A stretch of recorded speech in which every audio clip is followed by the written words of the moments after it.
Jack Redfield slammed his glass down so hard the whiskey leapt from the rim and every man at the table fell silent. "I'll do it," he said, his jaw tight, his pride louder than his reason. 7 days.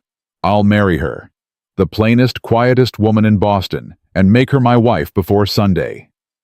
The laughter that followed would haunt him for the rest of his life. Before we ride any further down this road, friends, hit that subscribe button and stay with me to the very end of this story. And tell me in the comments what city you're watching from, so I can see just how far this tale has traveled. The laughter didn't stop for nearly a full minute. Jack Redfield sat still as stone, letting the sound wash over him, his fingers white around the rim of the empty glass. He had spoken without thinking. That much he knew already, but he would not take the words back. Not in front of these men. Not for any price. "You're serious, Redfield?" Thomas Everett leaned forward, his grin splitting wide. "You'll actually go through with it?" "I said I would." 7 days, Jack. 7 days. And the girl, have you picked her out already? He had not, but he answered as if he had been planning it for a month. "I'll have her chosen by morning." Another round of laughter broke out, and Henry Callahan pounded the table hard enough to make the bottles jump.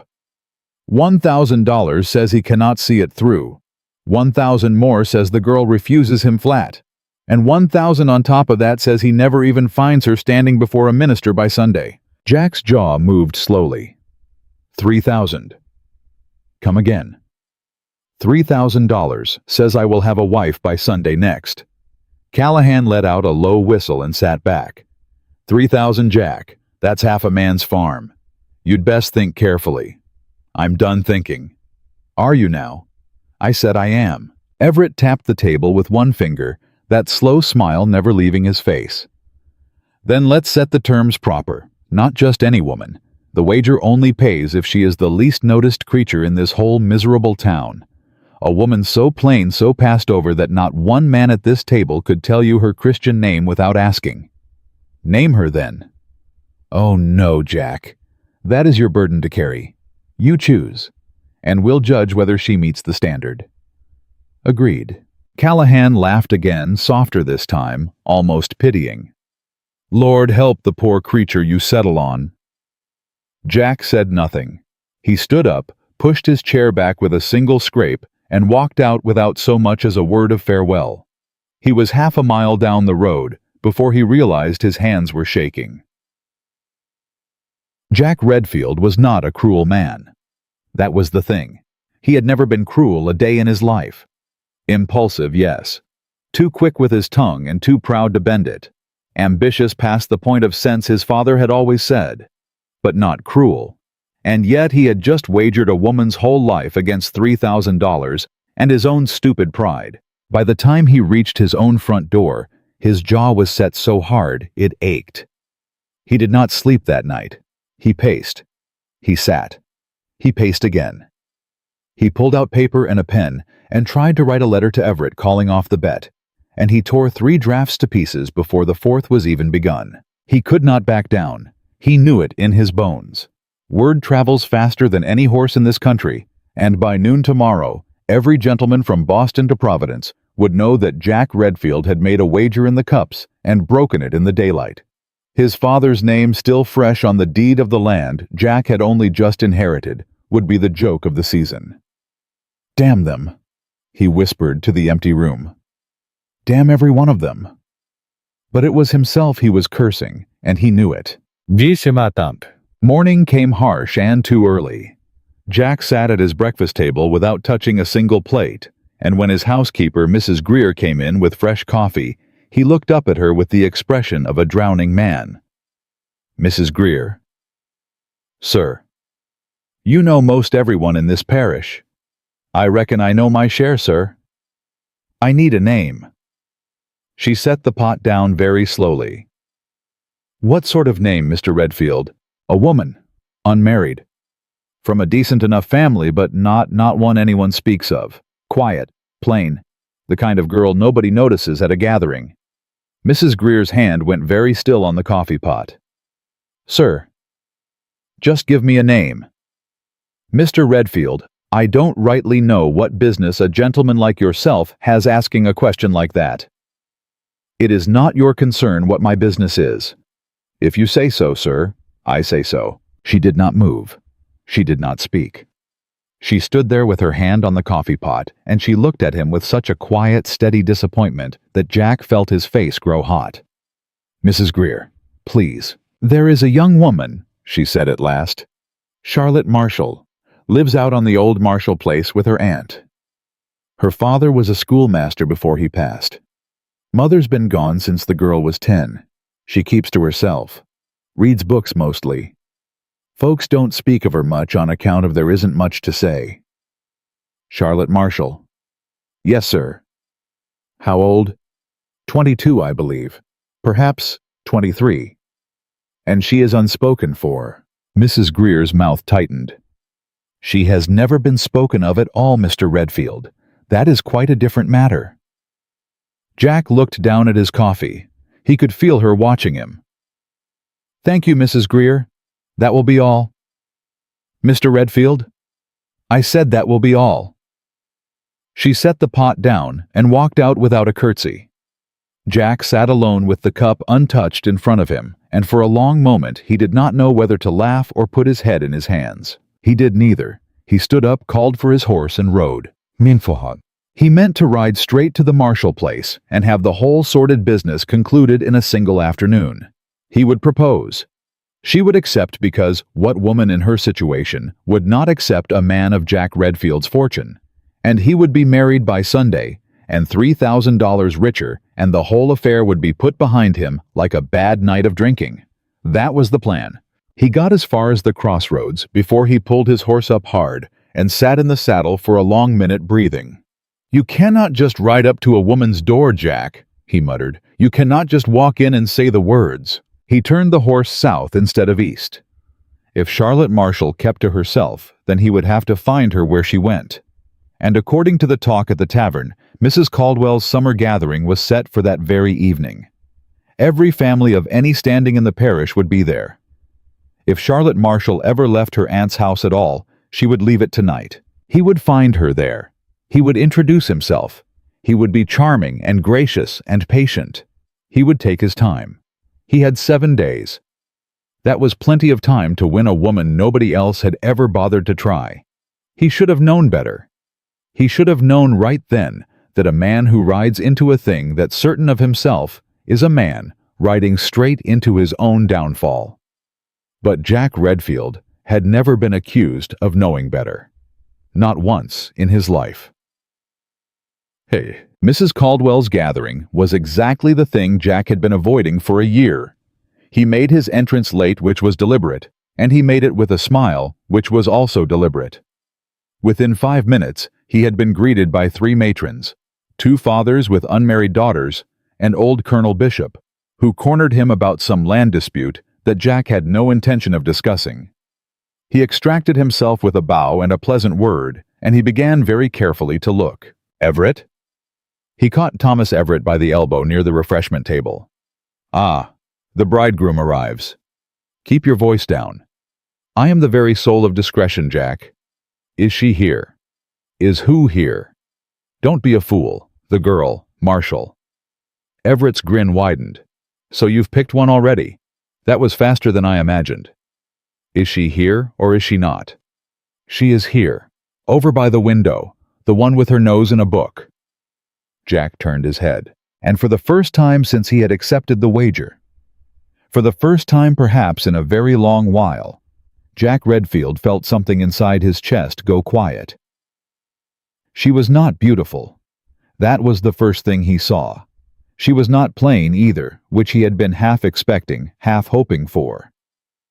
She was something in between, something neither here nor there, the kind of face a man could pass in the road and never notice unless he happened to look twice. She was looking twice.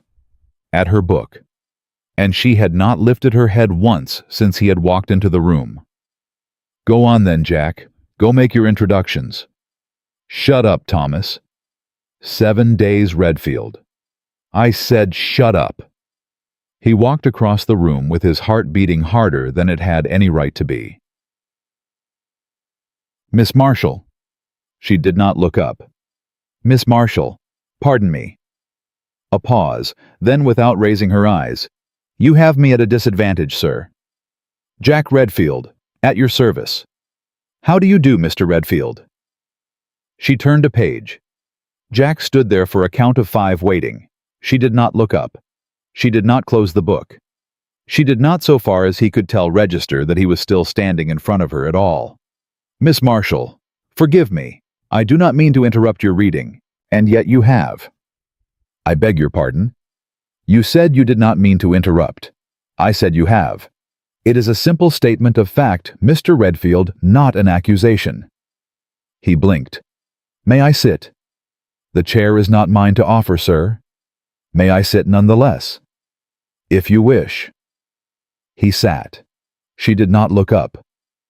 May I ask what you are reading? You may. A long silence. Well? She turned another page. You asked if you could ask. You did not yet ask. Jack Redfield, who had courted the daughters of the 3 wealthiest families in the parish before he was 25, who had never once in his life been made to stumble in a drawing room, felt his face grow warm for the second time that day. What are you reading, Miss Marshall? Mr. Locke. Locke. John Locke, Mr. Redfield. He wrote concerning human understanding. I know who John Locke is. Then I am glad not to have troubled you with an explanation. Jack stared at her. She had still not looked up.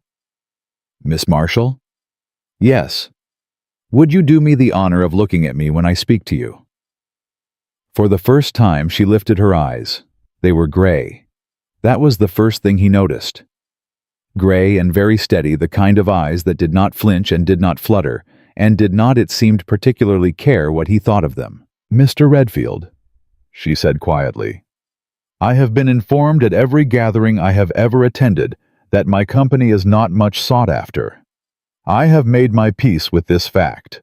So when a gentleman of your station sits himself down beside me and begins to make conversation, I am forced to assume one of 2 things. Either you have mistaken me for someone else, or you want something from me. Jack opened his mouth. He closed it again. Which is it, Mr. Redfield? Take your time. Miss Marshall, I assure you. No assurances, please, just the truth. Which is it? He could not answer. She watched him for another long moment. Then she lowered her eyes to her book and turned a page. I thought as much, she said softly. Good evening, Mr. Redfield. Please give my regards to whoever put you up to it. She did not look up again. Jack stood.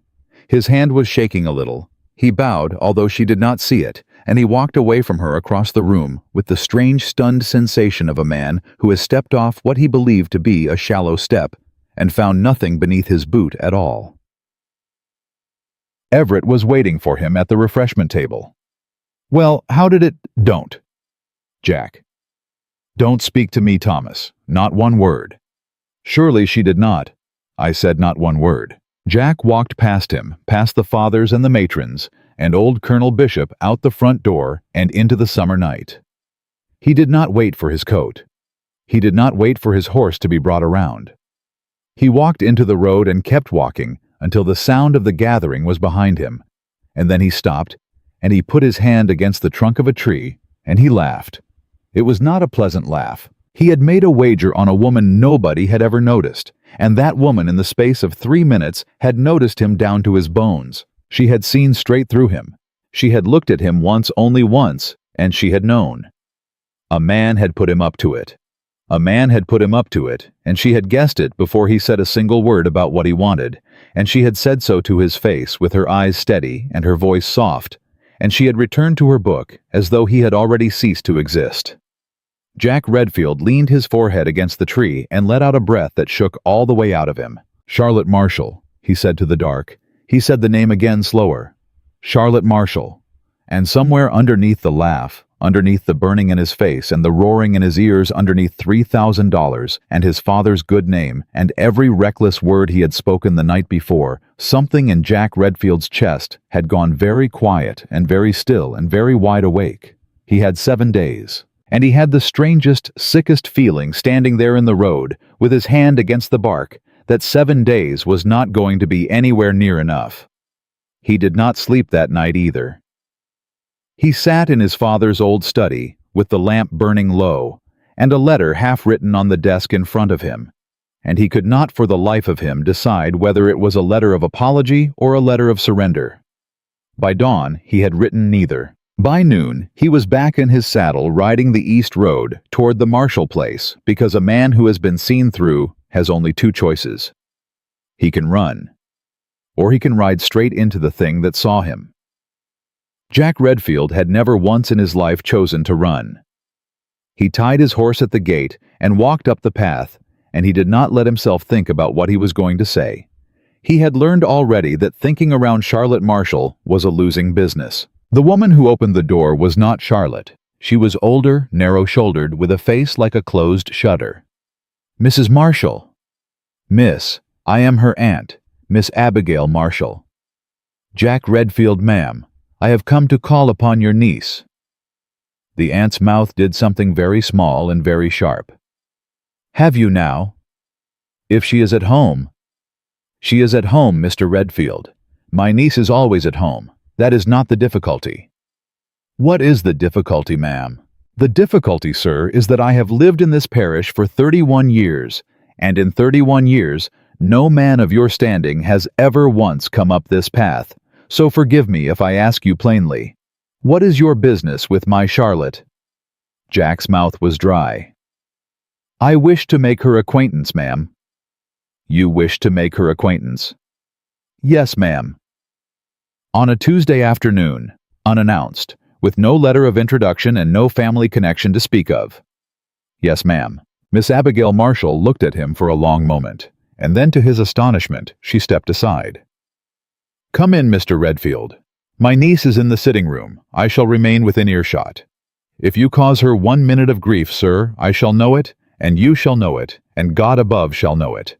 Are we understood?" "We are, ma'am." "Go on, then." Charlotte was at the window with her book in her lap, and she did not look up when he came in. He had expected as much. He had prepared himself for it. What he had not prepared himself for was the fact that her hand resting on the page was trembling very slightly. So she had heard his voice at the door.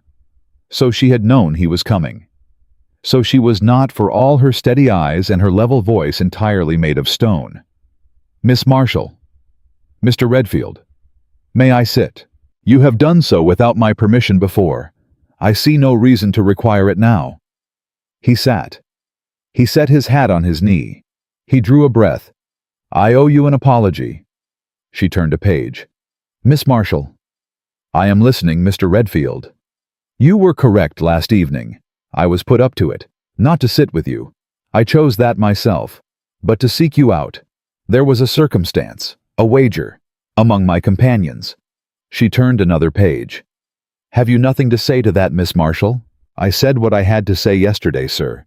You have merely confirmed it. And that is all. What would you have me say, Mr. Redfield? That I am shocked? I am not. That I am grieved? I am not that either. Men in your position have been amusing themselves at the expense of women in mine since long before either of us was born. You are neither the first nor the most inventive. Miss Marshall, I trust the wager paid well." His jaw tightened. "It has not paid at all. It cannot pay unless I marry you by Sunday." The hand on the page went still. For the first time since he had entered the room, she lifted her eyes. "Say that again." "The terms of the wager, Miss Marshall, were that I should marry within the week the woman least noticed in this parish. My companions judge the outcome.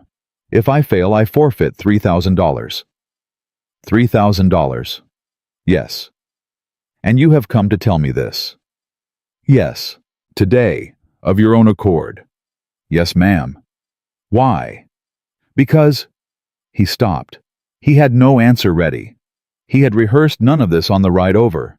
He had thought only that he must see her again and that he must not come to her with one more lie on his tongue. "Because you looked at me last night, Miss Marshall, and you knew. And I have found that I cannot sit across from a woman who has already known the worst of me and pretend to be anything else." She did not move. "That is a very pretty speech, Mr. Redfield." "It is not a speech. Forgive me, it has the cadence of one."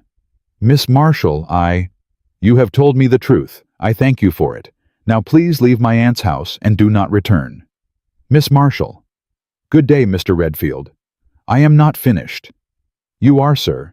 You simply do not yet know it. He stood up, but he did not leave. He stood there with his hat in his hand and his heart hammering against his ribs, and he said the only thing left in his chest that was true. I will not hold you to any of it. The wager is mine. The loss is mine. I will pay the $3,000, and I will take the laughter, and I will never set foot in your aunt's parlor again, if that is what you ask of me. I have come here today, Miss Marshall, to tell you so in your own hearing. Not in a letter. Not through a third party. To your face. Because you deserved at least that much. Silence. She was looking at him now, fully looking, and the gray of her eyes had gone darker, and her mouth had parted just a little, and for the first time he had the sense of being looked at, not with indifference, but with something far more dangerous. She was seeing him. She was seeing him again, and this time she was not finding what she had expected. Mr. Redfield. Miss Marshall. Sit down. He sat. You will tell me, she said quietly, the names of every man at that table. Miss Marshall. Every name, Mr. Redfield. I wish to know the men who bet upon my obscurity. He told her. Everett, Callahan, the Whitfield brothers, young Peter Ashford. He named 6 men in all, and with every name her face grew harder, and her hand on the book went whiter at the knuckle, and by the end of it she was sitting so very still that he thought perhaps she had stopped breathing altogether. Peter Ashford, she said. Yes. Peter Ashford sat at that table. He did. Her eyes closed for one long second. Mr. Redfield, you will forgive me. I must have a moment. Of course. She did not leave the room. She did not weep. She sat with her eyes closed and her hand pressed flat against the book in her lap, and when she opened her eyes again, they were perfectly dry and perfectly level, and something in Jack went cold at the sight. Miss Marshall, who is Peter Ashford to you? No one, Mr. Redfield. He is no one to me at all. That is rather the point. I do not understand. You need not. Miss Marshall. You asked me a question, sir, and I have answered it. Peter Ashford is no one to me. Now, I should like to ask you a question in return. Ask it. If I were to accept you— His breath stopped. If I were to accept you, Mr. Redfield, if I were to stand beside you before a minister on Sunday next and say the words, what becomes of me after? Miss Marshall. Answer the question, sir. You would be my wife. You would live in my house. I would be the wife of a man who married me on a bet. I would be the laughingstock of a parish that already could not remember my name. I would be tied for life to a household full of servants who know the terms of the wager before I even walk through the door. Is that what you are offering me, Mr. Redfield? No. God, no. Charlotte, you have not been given leave to call me that. Forgive me, Miss Marshall. I am offering you— I do not know what I am offering you. I came here to release you. I came here to say that you are under no obligation. And what if I do not wish to be released? The world tilted. Pardon me. You heard me, Mr. Redfield. Miss Marshall, I have lived 22 years in this house. I have read every book my father left me, and I have read them twice. I have sat at every gathering my aunt could drag me to, and I have been looked past at every one of them. I am not beautiful. I know that. I am not rich. I know that too. I am not stupid, Mr. Redfield, and I have long since calculated what a woman in my position may reasonably expect from the world. It is not much. It is very little, in fact. It is a narrow life in a narrow house with a narrow view, and it ends in a narrow grave that no one will visit. Miss Marshall, let me finish. Yes, ma'am. You are offering me without meaning to the first wider thing that has ever come up that road. I am not such a fool as to turn it away simply because it arrived on the back of an insult. You would still have me, knowing— I would have you on terms, Mr. Redfield, not yours. Mine. His mouth was dry. Name them. You will not name them in this room. I will write them out. I will write every one of them out in my own hand, and you will sign what I have written before any minister stands in front of us." "Yes." "You have not heard them yet." "I have heard enough." "You have heard nothing, sir. Do not agree to a contract you have not read. That is the first thing my father ever taught me, and I should think very little of any man who broke the rule in my own parlor." Jack let out a breath that was half a laugh, and for the first time since he had walked through the marshal's door, he felt the muscles along his shoulders unclench. "Miss Marshall, you are not at all what I expected." "I am aware." "I mean it as a—" "I know how you meant it, Mr. Redfield. Do not embarrass either of us by finishing the sentence." "Yes, ma'am." "Come back the day after tomorrow. I shall have the terms drawn up by then." "The day after tomorrow? You have 5 days remaining on your wager, sir, by my count. I should not wish to be the cause of your losing $3,000 through mere administrative delay." He stared at her. "Miss Marshall." "Yes." Are you laughing at me?" "A very little, Mr. Redfield. Do not take it personally. It is the first thing I have found amusing in some months." He stood up. His legs felt unsteady. He bowed, and this time she saw it, and she inclined her head in return, and as he turned toward the door, she spoke one more time. "Mr. Redfield." "Ma'am." "You told me the truth today. That was not a small thing. A lesser man would have made the marriage first, and the confession second, or else never made the confession at all. I will not thank you for it, because a man should not be thanked for basic honor, but I will remember it." "Miss Marshall." "Yes?" "If you should change your mind between now and the day after tomorrow, you will find me still bound by my word. The wager is mine to lose, not yours." "Noted, Mr. Redfield." "Good day, Miss Marshall." "Good day."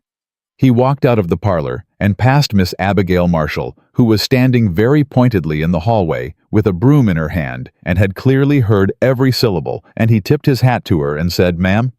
And she said nothing back at all. He did not breathe properly until he was halfway down the path. The news reached Boston before he did. He would never in all his life be able to say who carried it there. A stable boy, perhaps. A housemaid with a cousin at the Caldwells. Miss Abigail Marshall herself, who he suspected was not above a well-placed letter, when a well-placed letter might serve her niece. It did not matter.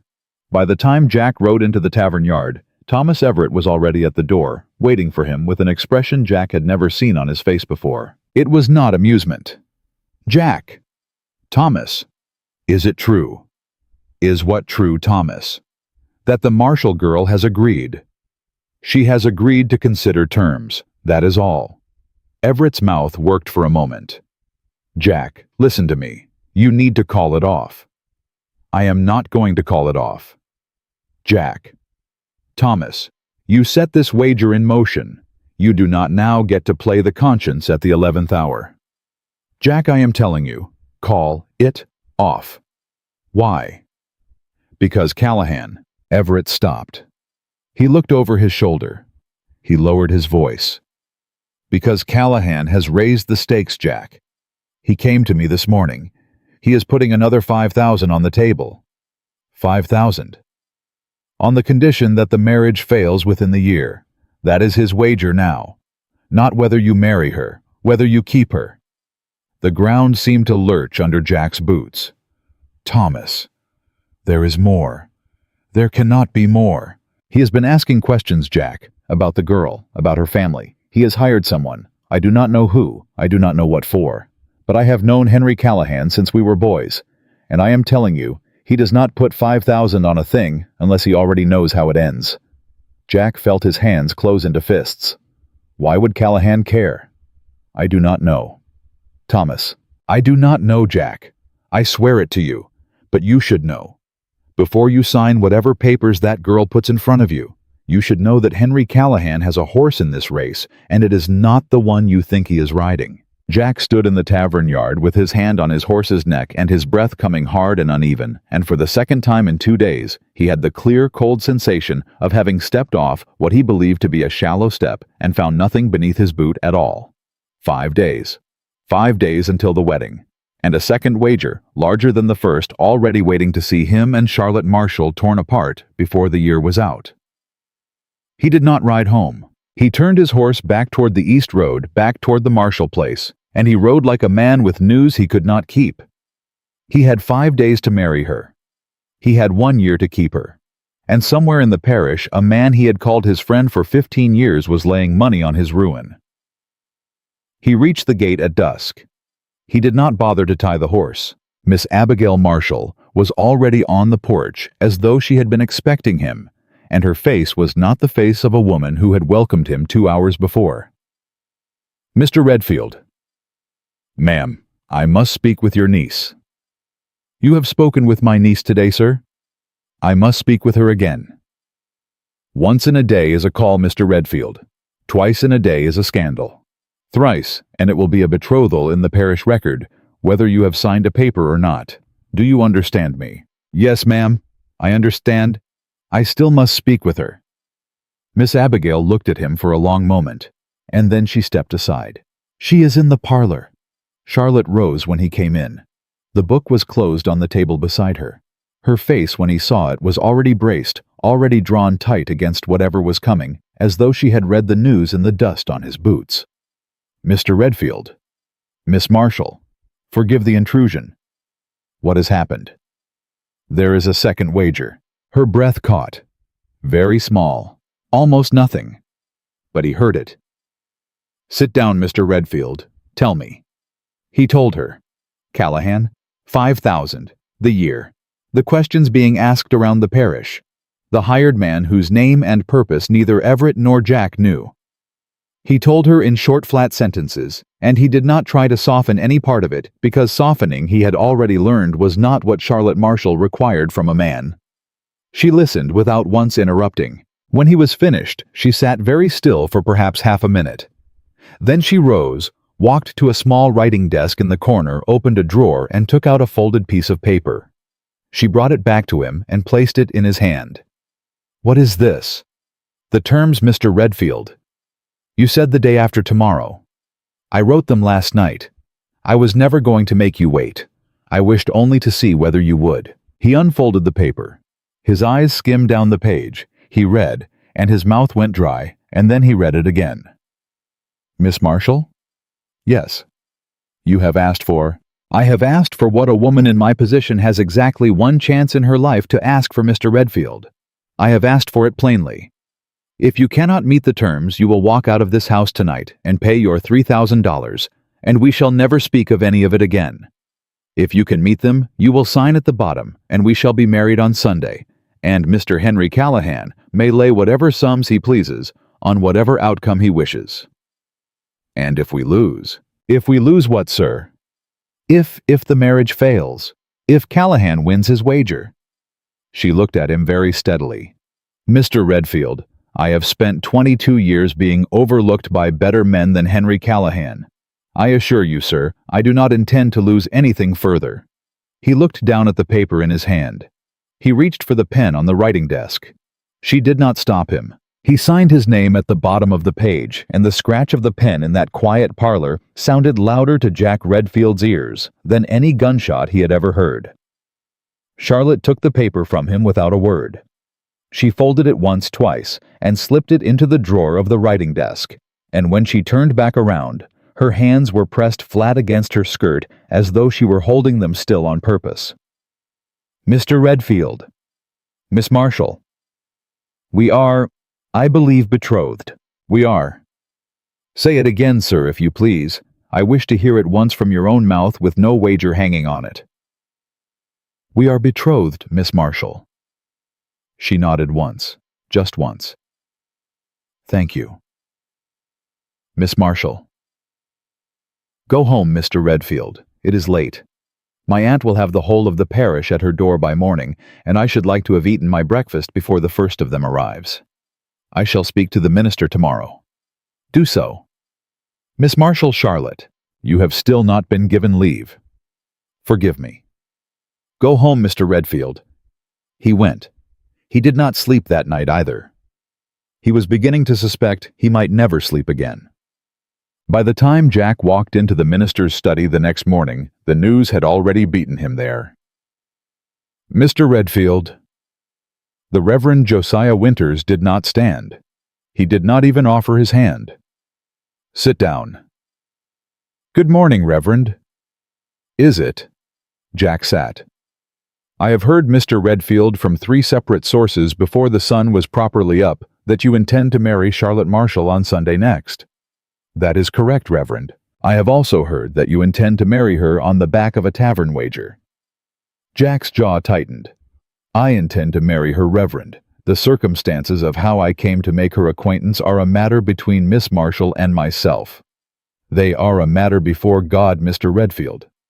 God has been informed, sir. Miss Marshall has informed him personally, I should think, at some length. She knows the whole of it. The Reverend's eyebrows lifted. She knows. Every word of it. And she has agreed. On terms. On terms. Yes, Reverend. Winters sat back in his chair. He was a man of perhaps 60, with a face that had looked disappointed in people since roughly 1780. And he looked at Jack Redfield now with the expression of a man who had been prepared to refuse and was now, to his own irritation, being forced to think. Mr. Redfield. Sir? I have known Charlotte Marshall since she was 9 years old. Yes, sir. I baptized her mother's grave. I have watched that girl sit in my church in the same pew, in the same seat, in the same dress. Her aunt has been letting out at the hems for 4 years running, and not once, sir, have I seen any young man of this parish so much as turn his head at the sound of her voice. I know, Reverend. You know, do you? I do now. Winters was silent for a long moment. You will marry her Sunday. Yes, sir. You will stand before me and before God, and you will say the words. Yes, sir. And if I should ever have cause, Mr. Redfield, any cause at all, to believe that this marriage has been made a mockery of under my own roof. Reverend. Let me finish, sir. Yes, sir. If I should have such cause, Mr. Redfield, you will find that there are still a few men in this parish who remember how to take a horsewhip down from a wall. Do I make myself plain? You do, Reverend. Sunday, then. Sunday. Jack stood. He bowed. He was at the door when Winters spoke again more quietly. Mr. Redfield. Sir? I have also known Henry Callahan since he was 9. Jack's hand stopped on the door handle. Have you, Reverend? I have. And I will tell you what I would not tell another living soul, sir, only because you are about to marry a woman I have a care for. Henry Callahan is not a man who makes sport of obscure women for the amusement of it. If he has laid money on Charlotte Marshall's ruin, Mr. Redfield, then he has a reason for it, and the reason is older than last week's wager. What is the reason, Reverend? I do not know, sir. I only know that it exists. Good day, Mr. Redfield. Good day, Reverend. He walked out into the street with his head full of cold noise. By Friday, the whole parish knew.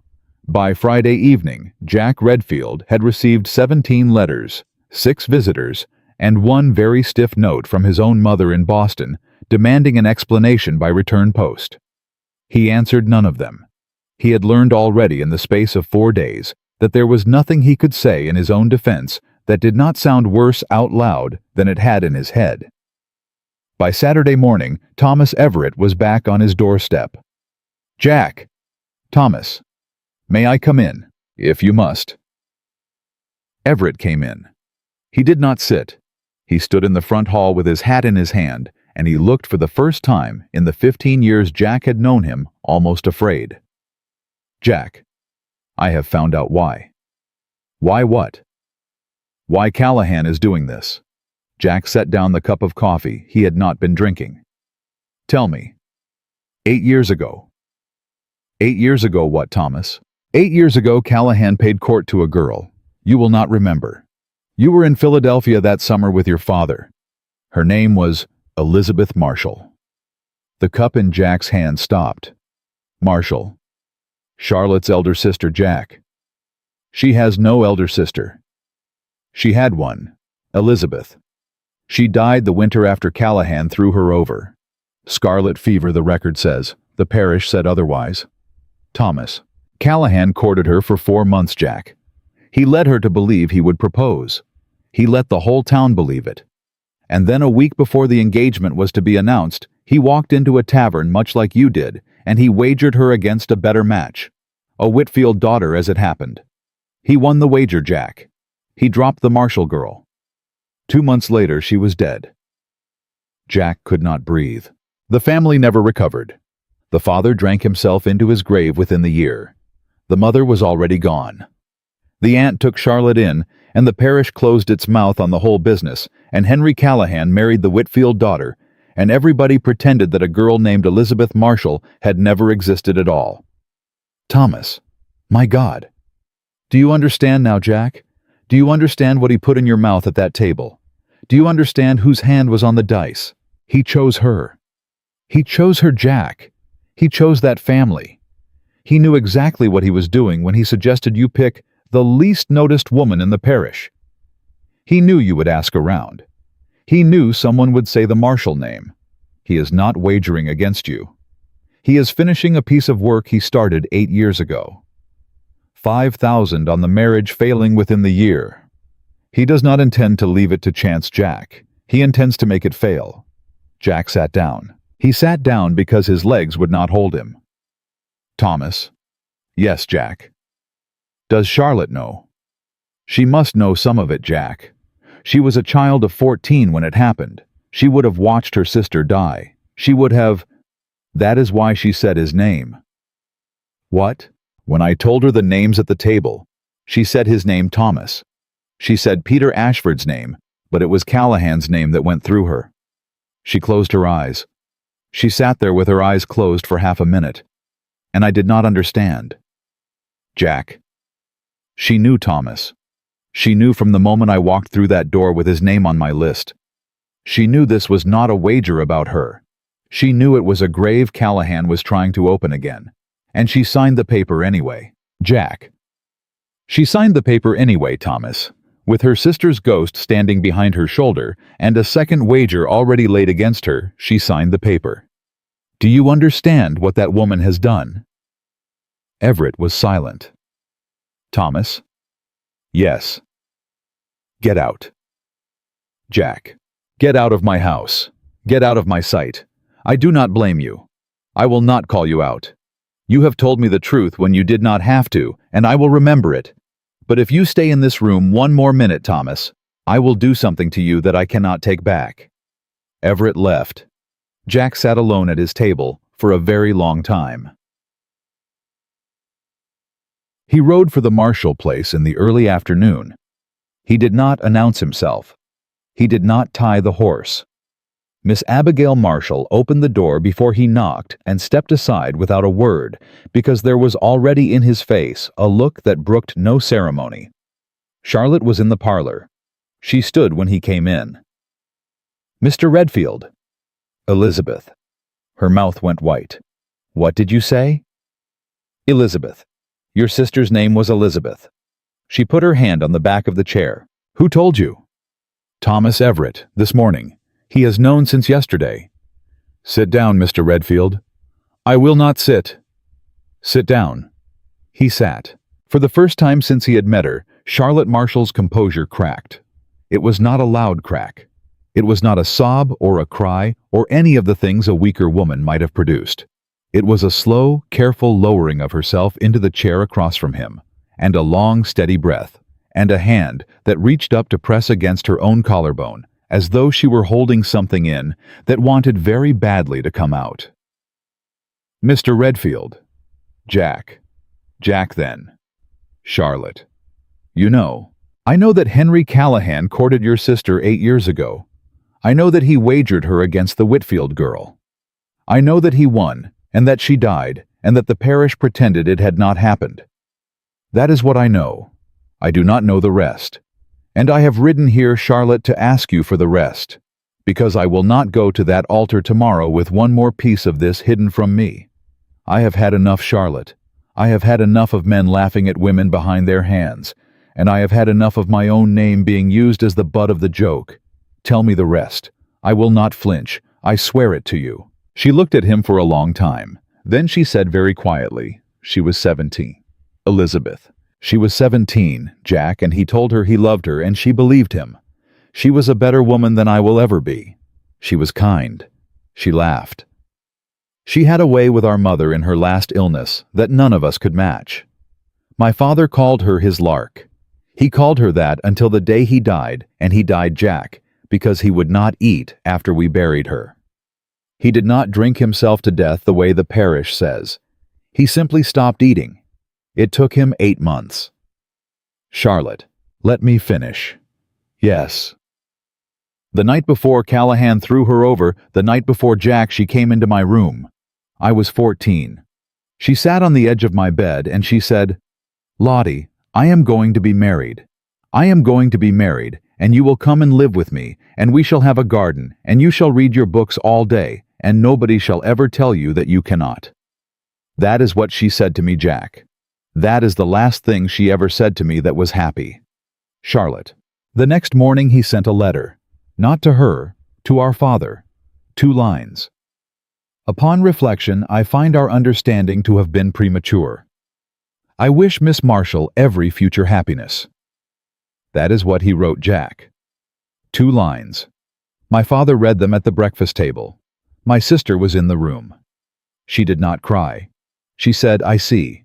She got up and went to her room, and she did not come out for 3 days, and when she did come out she had a fever, and 2 weeks after that she was dead. Charlotte. I was the one who found her, Jack. In the morning. I brought up her tea. She had been gone some hours by then. Her hand was cold. Jack's eyes were burning. "I am so sorry." "I do not want your sorrow, Jack Redfield." "What do you want, Charlotte?" She looked at him. "I want him to lose." "He will." "You do not understand me, sir. I want him to lose everything. I want him to lose the wager. I want him to lose his pride. I want him to lose the name he married into and the seat he bought with it. I want him to sit in a tavern 8 years from now and hear my name spoken and feel what my sister felt the morning she read his 2 lines. That is what I want. Charlotte, and I will have it, Jack, with you or without you. I have waited 8 years. I have read every book in my father's study, and I have sat through every gathering in this parish, and I have watched that man walk past me in the road a dozen times a year and smile at my aunt and tip his hat to me as though I were no one, as though Elizabeth had never drawn a breath. I have waited, Jack. I was going to wait however long it took, and then you walked up my path with his wager in your pocket, and I thought at last he has come close enough. Charlotte, do you understand me now? I understand you. Do you want to withdraw? No. Think carefully, Jack Redfield. The paper I made you sign is not the paper you think it is. The paper I made you sign has nothing to do with the wager you came here to win. The paper I made you sign is a promise to me that you will stand beside me while I ruin Henry Callahan. That is all it ever was. If you wish to withdraw, now is the hour. I will tear the page in half with my own hands, and I will thank you for the honor of having been asked, and I will never speak your name in anger. But tomorrow morning, sir, the door closes. Tomorrow morning, you stand on one side of the aisle or the other. I will not have you halfway. Jack stood up. He crossed the small space between them. He did not touch her. He did not reach for her hand or her face or any of the 1,000 things a man in a storybook would have reached for. He only stood in front of her close enough that she had to lift her chin to meet his eyes, and he said, "Charlotte Marshall." "Yes, I came to your aunt's house 4 days ago as a fool. I have not grown much wiser since. I cannot give you your sister back.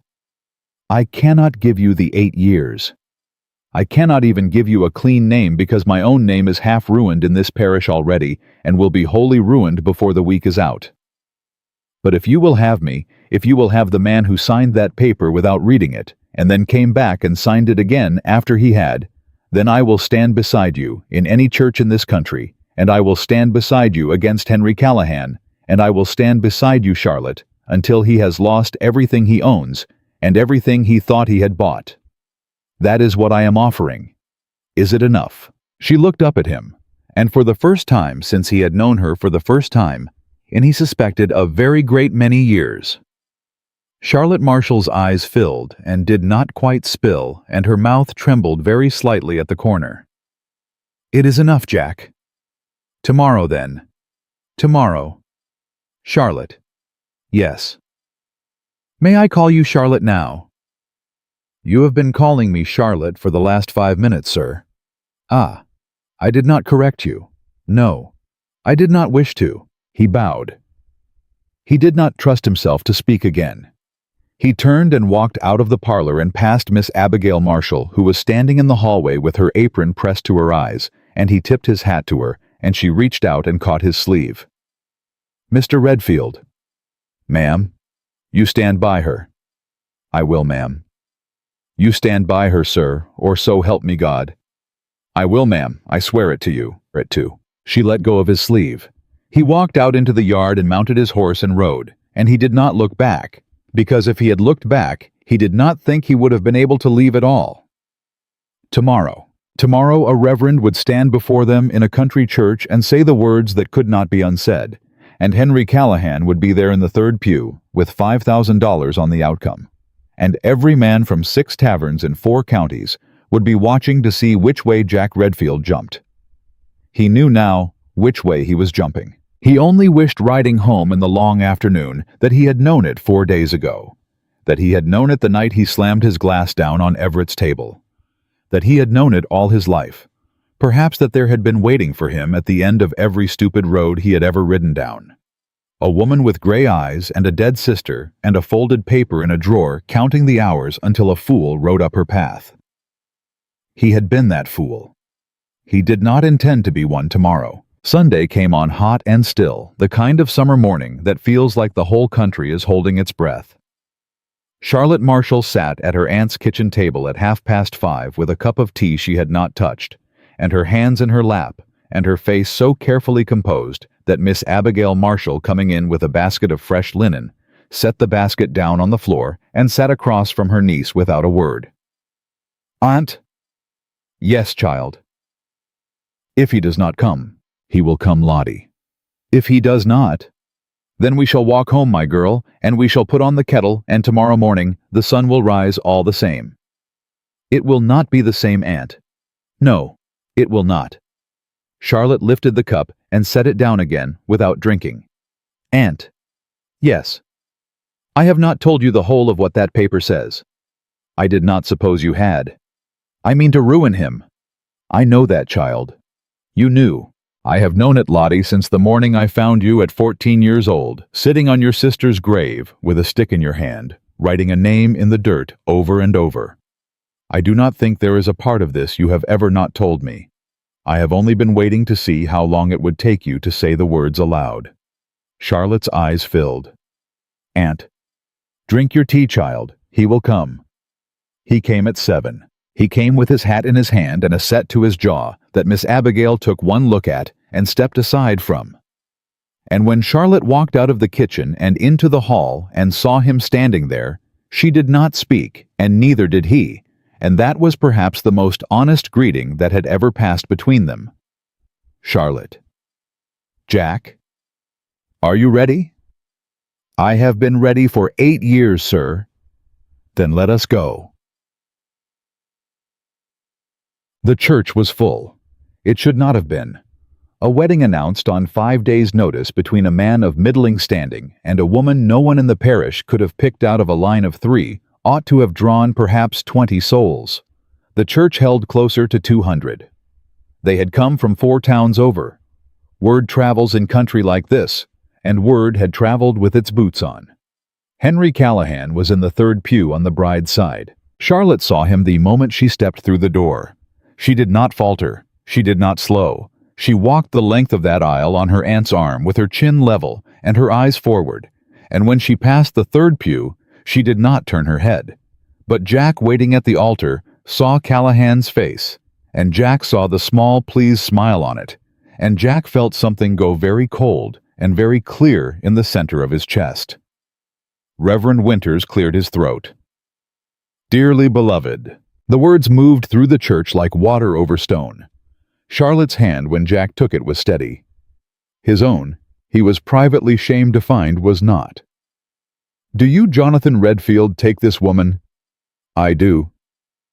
Mr. Redfield, you might wait for the conclusion of the question. A soft, nervous laugh rippled through the back of the church. Jack did not turn his head. I beg pardon, Reverend. Pray continue. Do you, Jonathan Redfield, take this woman to be your lawfully wedded wife, to have and to hold in sickness and in health in plenty, and in want forsaking all others, so long as you both shall live? I do. Do you, Charlotte Marshall, take this man? I do. This time no one laughed. This time the whole church went still, because Charlotte Marshall's voice, which had been spoken aloud in public perhaps 6 times in the last 10 years, had filled the room to the rafters. To be your lawfully wedded husband. I do. Then by the authority vested in me by the state of Massachusetts and by Almighty God, I pronounce you man and wife. You may. Jack did not wait for the instruction. He leaned down and he kissed her. It was a short kiss and a quiet one, and there was nothing of the stage about it. But Charlotte's hand came up and rested against his forearm just once, just for a second, and that touch, that small, deliberate press of her fingers on his sleeve, went through Jack Redfield like a blow. When he straightened his eyes, went without his willing it straight to the third pew. Henry Callahan was no longer smiling. They did not stay for the congratulations. Charlotte took Jack's arm at the church door and said very quietly, "We will greet them at the house, not here, not where he can watch." Charlotte, "The house, Jack?" "Yes." He handed her into the carriage. Miss Abigail climbed in after. Jack swung up beside the driver because the carriage was small and because he had suddenly a great and pressing need to feel the wind in his face. He did not look back as they pulled away from the church. Charlotte looked back. She looked back for a long moment through the rear curtain, and Miss Abigail, watching her, reached out and put a hand on her knee. "Lottie, he followed us out of the church, Aunt." "I saw." "He is standing in the road." "I know, child. He is watching us go." "Let him watch, Lottie. Let him stand there in the road and watch until his legs give out. He does not know yet what is coming for him. He thinks he knows. He thinks he has written the whole of it already. He does not know my girl. He has not yet met you." Charlotte's hand very slowly closed around her aunt's. The reception was brief. Jack's mother had traveled down from Boston, and she stood at the drawing-room window with her mouth in a line Jack had known his whole life, and she did not cross the room to her new daughter-in-law, and Charlotte did not cross the room to her. They nodded at each other from a distance of 15 feet. It was, under the circumstances, as much of a welcome as either woman was prepared to offer. Thomas Everett came. He stayed for exactly the length of a single cup of punch, and then he set the cup down on the sideboard, and came to Jack and gripped his forearm and said very low, "He is asking questions already, Jack. He was at the church door asking the sexton about the register. Let him ask Thomas. Jack, let him ask. Go home." Everett went. Callahan did not come. And that was worse somehow than if he had. A man who is confident of his ground does not need to appear at his enemy's doorstep. A man who is confident of his ground sits at his own table and lets the days do the work for him. By 4 o'clock the house was empty except for servants, and Charlotte stood in the front hall of the Redfield house, her house now by law and by ring. And she turned in a slow circle and looked up at the ceiling and down at the floor and across at the long dim passage toward the back of the house. And Jack, watching her from the foot of the stairs, had the strange and sudden sense of a woman taking possession of something she had known she would take possession of long before she had ever laid eyes on it. "Jack?" "Charlotte, I should like to see the study." "The study?" "Your father's study. You inherited it with the house. I should like to see it, please." He led her to it without a word. She walked the length of the bookshelves once, with her hands clasped behind her back. She turned at the far end and looked at him. "Jack." "Yes." "The terms of the paper." "I have been waiting for you to speak of them."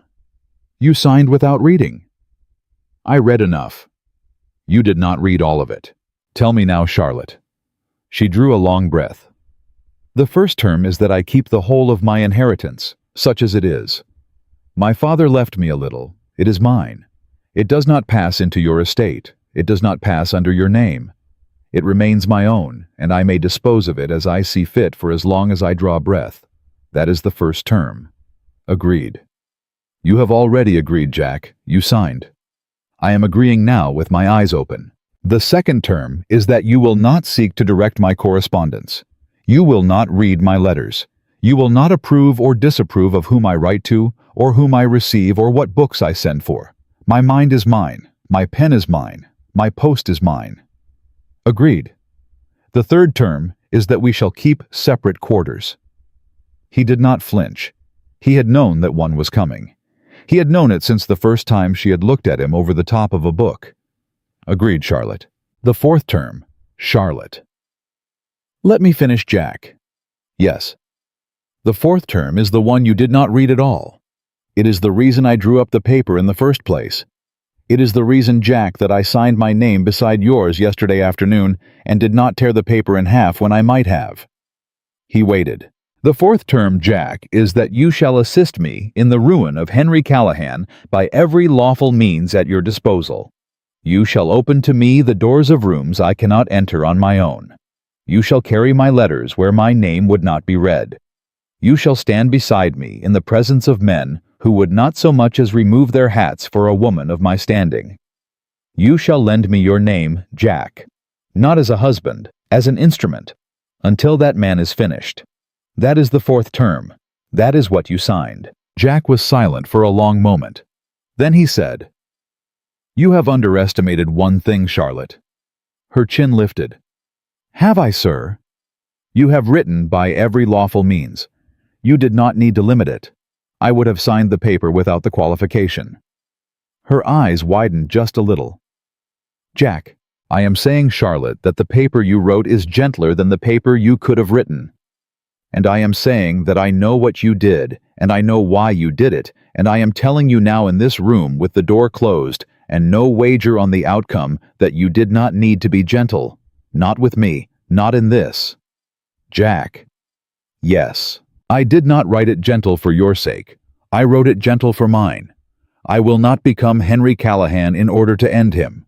I will not sign my hand to cruelty, Jack, not even against a man who has earned cruelty 100 times over. My sister did not die so that I could turn into the thing that killed her. He looked at her. He did not speak. He did not know what to say. He had spent 4 days in the company of this woman, and every time he thought he had found the bottom of her, she showed him another floor beneath. Charlotte. Yes. You will be the finest wife a man in this parish has ever had, and I am a damned fool to have needed a wager to find you. Do not swear in this house, Jack. No, ma'am. Particularly not on our wedding day. No, ma'am. Go and eat something. You did not touch the table. Yes, ma'am. The corner of her mouth lifted. Only a very little. Only for a second. But he saw it. The first letter came on Wednesday. It arrived without a direction, folded twice, pushed beneath the front door in the small gray hour before dawn. The housekeeper found it on her way to the kitchen, and she brought it to Jack at the breakfast table with her mouth pressed thin. Mr. Redfield, there is no name upon it, sir. Thank you, Mrs. Hart. He opened it. He read it. He read it again. Charlotte came down the stairs as he was folding it. Jack. Charlotte. Sit down. What is it? Sit down, please. She sat. He pushed the paper across the table to her. She read it without touching it. The letter was 4 lines. It was not signed. Mrs. Redfield, your husband has a housemaid in Boston by the name of Susanna Reeve, who has kept his confidence these 5 years.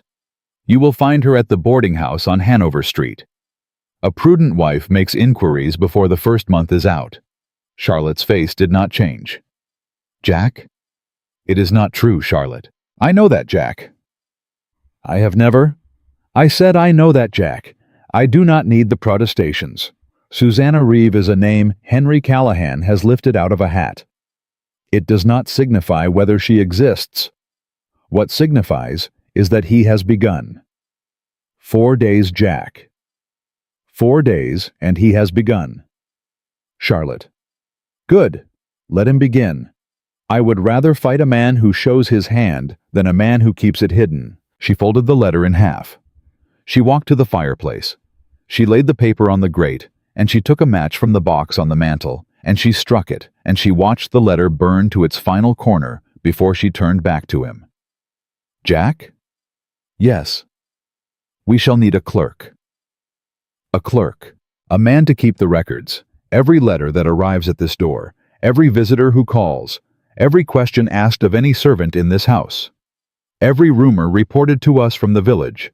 We shall write it all down, Jack, and we shall date it, and we shall sign it with 2 hands, yours and mine. A man who begins by writing unsigned letters, sir, will end by writing them signed. I intend to be ready when he does. Charlotte, you are the most terrifying woman I have ever met. Thank you, Jack. It was not. I know how you meant it. I shall take the compliment.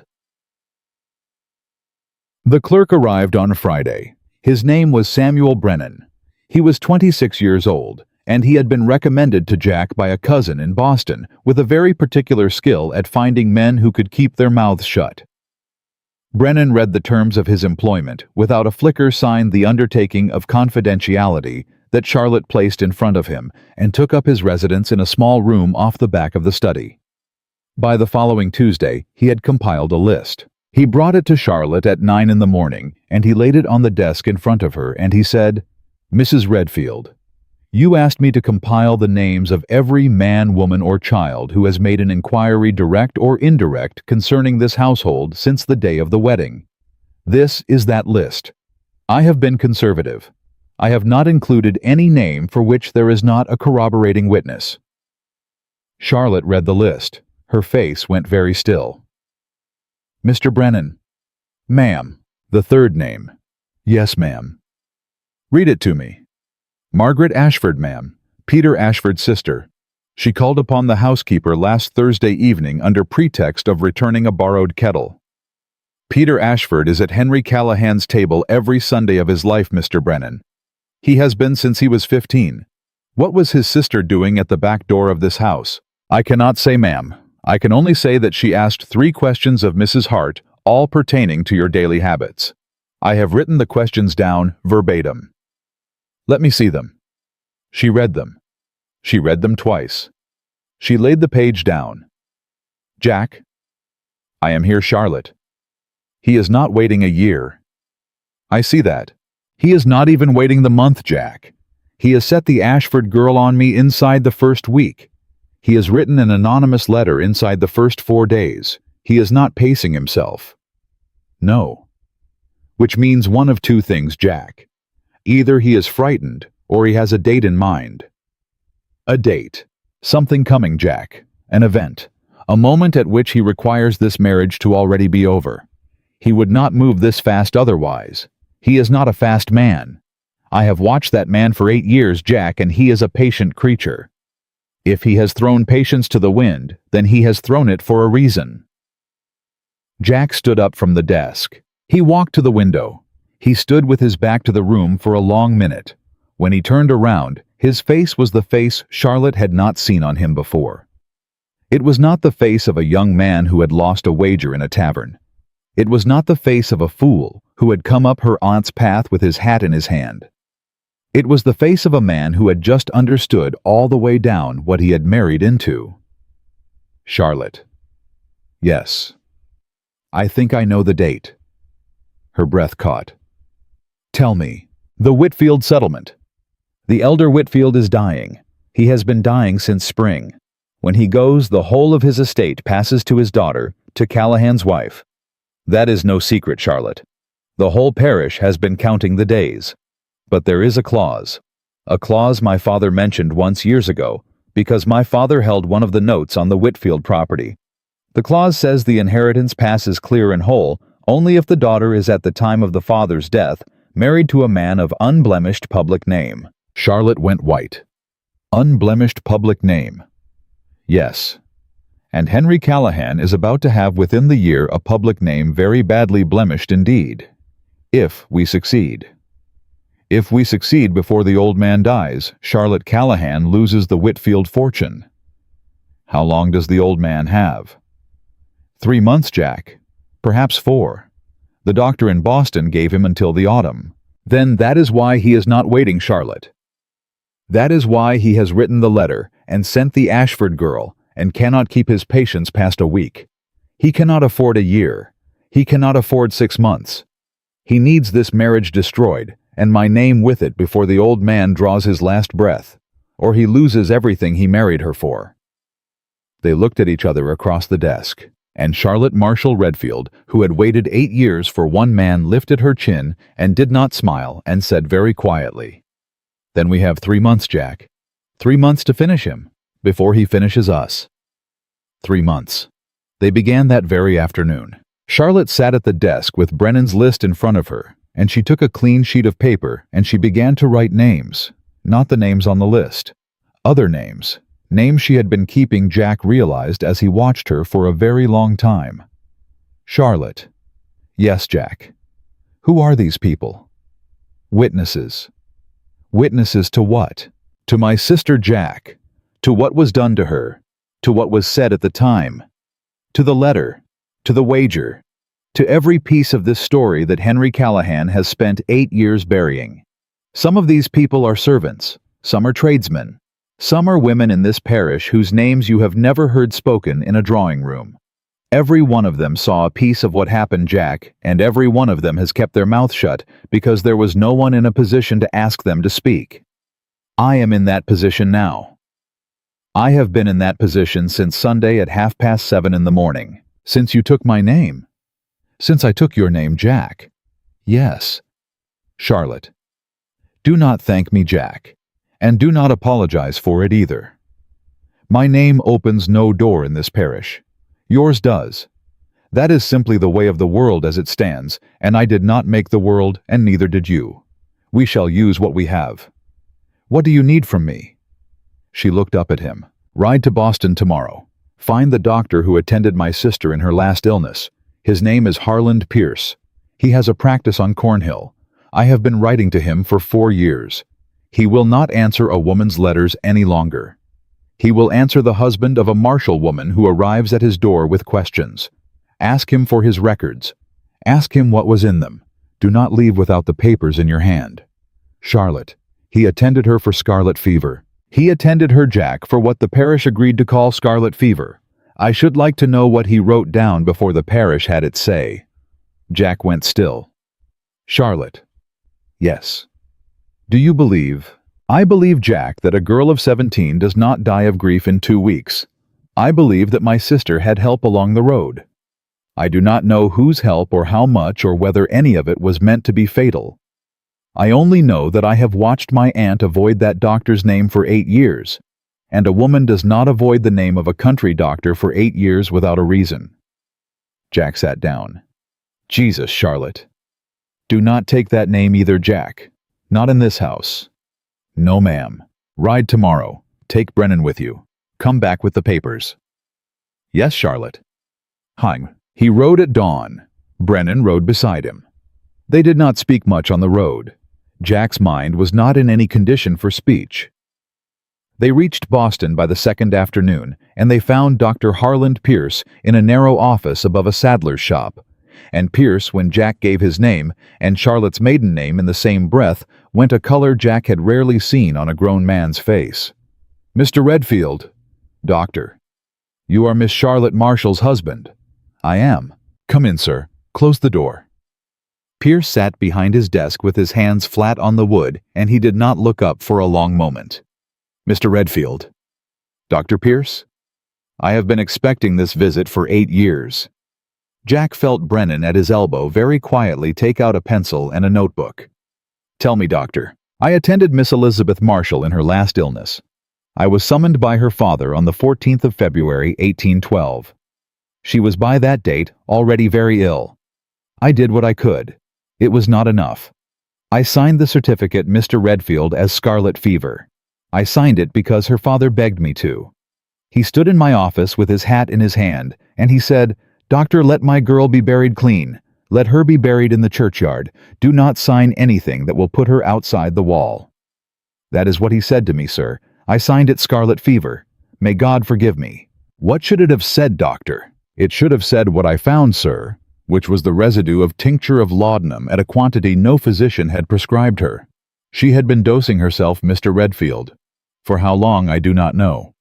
With what supply, I do not know. I only know that the bottle by her bed when I attended her was nearly empty, and that I had not written the prescription that filled it, and that no apothecary in this town will sell laudanum in that quantity to a girl of 17 without a man's name upon the slip.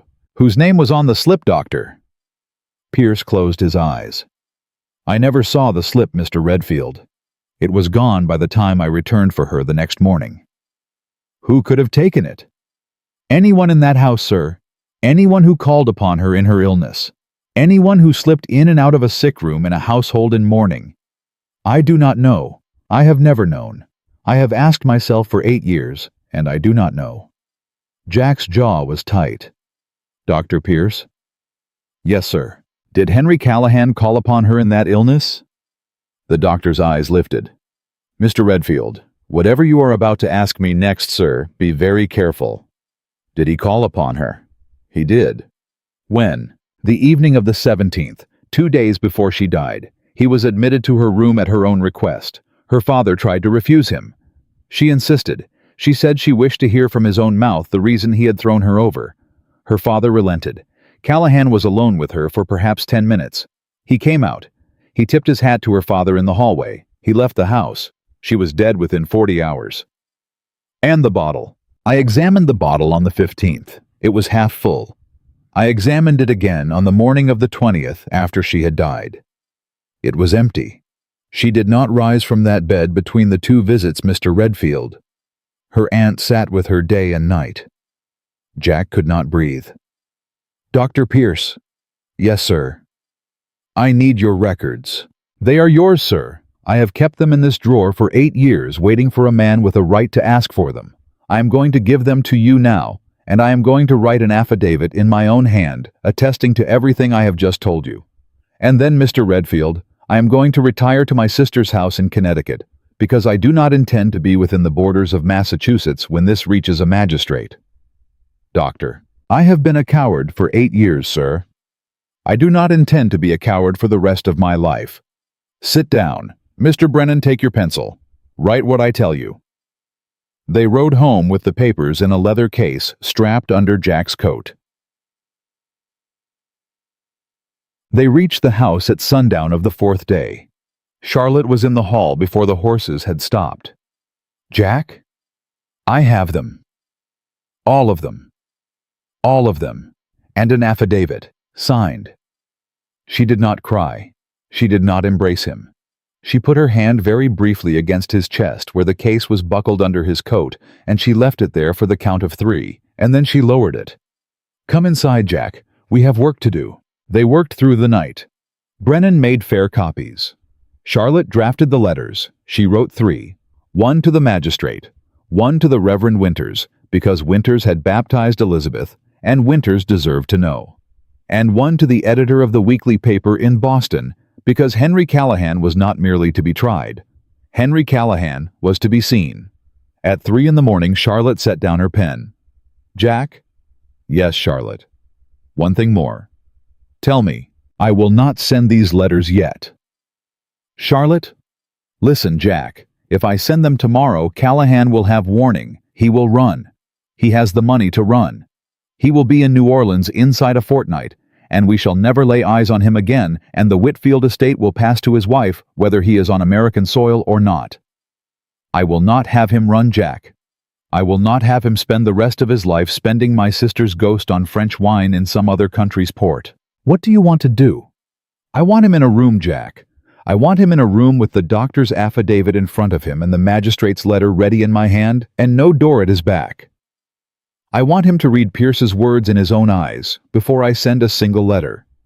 I want him to know, Jack, that it is me, not the law, not the parish, me.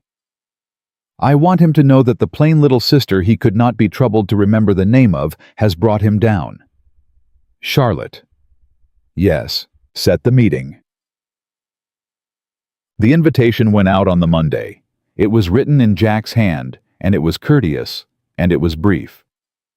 Mr. Callahan, Mrs. Redfield and I should be most obliged by the pleasure of your company on a matter of private business at our house on Thursday next at 3 in the afternoon. J. Redfield. Callahan came. Of course he came. He could not afford not to. A man who has been writing anonymous letters and setting housekeepers' sisters on a household does not refuse a direct invitation from that household. He came at 5 minutes before 3, and he handed his hat and his gloves to Mrs. Hart, and he walked into the study with the small, pleased smile of a man who believes he is about to receive a proposal. Jack was at the desk. Charlotte was standing behind him. Brennan was in the corner with his pencil already moving. Mr. Redfield, Mrs. Redfield, a pleasure. Sit down, Mr. Callahan. You sound very serious, Jack. Sit down. Callahan sat. Charlotte stepped forward. She did not sit. She placed the leather case on the desk, and she unbuckled it, and she drew out the doctor's affidavit, and she laid it in front of Henry Callahan. Read, Mr. Callahan. His smile faltered for the first time. What is this? Read it. He read. He was perhaps 30 seconds in before his face began to change. He was a minute in before his hand lying on the edge of the desk very slowly closed into a fist. He reached the bottom of the page. He turned it over. He read the second page. He set it down. Mrs. Redfield. Mr. Callahan. This is a physician's fancy. That is Dr. Harlan Pierce's hand, Mr. Callahan. I have 3 men in Boston prepared to swear to it, including Dr. Pierce himself, who has kindly agreed to travel from Connecticut should his presence be required in court. Court. Court, Mr. Callahan. Yes. Mrs. Redfield. Charlotte. Let us speak plainly. Do not call me Charlotte. Mrs. Redfield, let us speak plainly. What do you want? I want nothing from you, Mr. Callahan. Everyone wants something. I do not. I want nothing you could give me. My sister is dead. You cannot restore her. My father is dead. You cannot restore him. There is not a single thing in your possession, Mr. Callahan, that is of any value to me whatsoever. I did not bring you here to bargain. Then why am I here? Because I wished to see your face, sir, when you understood that I have beaten you. Callahan's mouth opened. It closed again. I have 3 letters on that desk, Mr. Callahan. 1 to the magistrate, 1 to the Reverend Winters, 1 to the editor of the Boston paper. They are written. They are sealed. They will go into the post at 4 o'clock this afternoon, whether you are sitting in that chair or standing in the road. There is no negotiation available to you, sir. There is no coin you may offer. There is no threat you may make against me or against my husband that I have not already anticipated and in Mr. Brennan's notes in the corner documented against the day of your trial. You are finished, Mr. Callahan. You were finished the moment I put my name beside my husband's on a piece of paper last Sunday at 8 o'clock in the morning. You did not know it yet. I am informing you now. Callahan's face was the color of old paper. You cannot. I can, Mr. Callahan. The Whitfield settlement will not pass to your wife. No, it will not. An unblemished name, sir, was the condition. Your name will not be unblemished by Friday morning. Your wife, I believe, has a cousin in Albany, who stands next in line should the clause be triggered. I have written to her already as it happens. She is a kind woman. She will look after your wife well. Callahan stood up. Sit down, Mr. Callahan. He sat. Mr. Callahan, I have one further thing to say to you. I ask that you hear it. Speak it. 8 years ago, sir, you sat in a tavern and you wagered my sister's life against a better match. You won the wager. You lost her. You could not even bring yourself to end the thing in writing of more than 2 lines. 2 lines, Mr. Callahan. For a girl who loved you. For a girl who sat on the edge of my bed the night before and told me I should come and live in her garden. 2 lines, sir, and she was dead within the month, and my father within the year, and my aunt raised me on what was left. I was 14 years old, Mr. Callahan. I am 30 now. I have waited 16 years. Charlotte. I did not give you leave. Mrs. Redfield. You may speak, Mr. Callahan, when I have finished. I have one thing more. You will not be hanged. That is not what the law provides for what you did.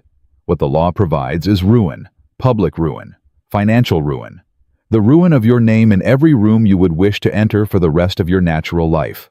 That is what I have arranged for you. You will live. You will live a long life, Mr. Callahan, and every day of it you will remember that a plain woman in a country parish, whose name you never troubled to learn, took everything from you without ever once raising her voice. That is the whole of what I have to say. You may go." Callahan did not move. "Mr. Callahan, you may go." He stood up. He tried to speak. Nothing came out. He walked to the door. He turned in the doorway. He opened his mouth one more time, and Charlotte, without looking at him, said very quietly, "Good day, Mr. Callahan." He went. The letters went into the post at 4 o'clock. By the following Monday, the Boston paper had printed it.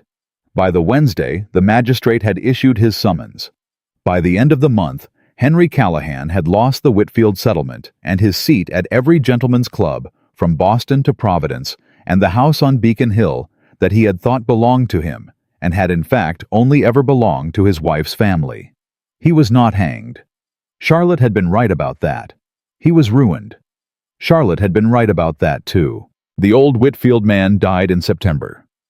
The estate passed clean and whole by the terms of the clause to the cousin in Albany, who proved to be exactly the kind woman Charlotte had said she was, and who wrote Charlotte a letter in her own hand, thanking her and asking if she might call upon the Redfields on her next journey east. Charlotte wrote back that she would be welcome at any hour of any day. Jack Redfield never spoke to Henry Callahan again. On the evening of the day the Boston paper printed the story, Jack found Charlotte alone in the study. The house was very quiet. Brennan had gone to bed. The servants had gone to bed. Miss Abigail, who had moved into the Redfield house the week of the wedding and had never afterwards been asked to leave, had gone to bed. Charlotte was at the desk. She had her father's old book of John Locke open in front of her, and she was not reading. "Charlotte." "Jack." "May I come in?" "You have come in." "May I sit?" "You have sat before without asking." He sat. They did not speak for a long minute. "Charlotte." "Yes, Jack." "I want to amend the paper." She looked up. "Amend it." "The fourth term is finished. Callahan is ruined. The paper does not require the fourth term any longer. I should like to strike it. And I should like to add another." "What would you add?" "I should like to add that I love you." Her breath caught. "Jack, I have been in love with you, I think, since the afternoon you told me to sit down and read the contract before I signed it. I have certainly been in love with you since the afternoon you told me that you would not become Henry Callahan in order to end him. I have not said it before now because I did not wish to say it while we were still at war with him. I did not want you to hear it and wonder whether it was the war speaking. The war is over, Charlotte. I am not at war any longer. I am just a man in a room with his wife. And I love you." Charlotte closed the book. She stood up. She walked around the desk.